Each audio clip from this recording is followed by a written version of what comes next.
Hi there, Chris Fox here. This is the ongoing saga from about 7 months ago. We took a water pump out of RPDX 6133 and in March. It is now mid-September and we still have the water pump missing. But because of the pandemic, which everybody has had problems with, we finally got the pump back 6 months later. So completely refurbished, completely rebuilt actually. A company that I had do did a fantastic job. I'm quite happy with the way how they did it. So we're going to be putting this back in. Today I have Jeff Ketty with me, and we're both going to be working on this. Brian Krause will be coming out at sometime soon in the near future.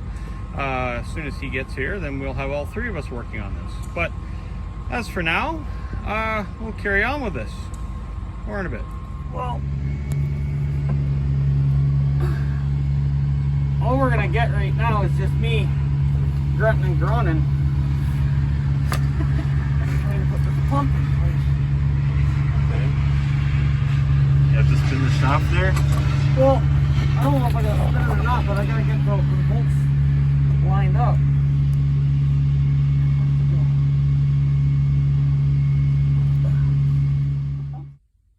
So not that we needed to, we actually went to the GM diesel maintenance, and this is on the 6110 engines, or the series 110 engines, and we looked up the water pump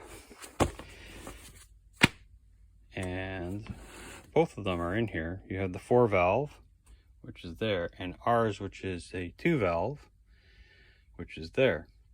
So we were able to use the procedures and get the torque value for the water pump from the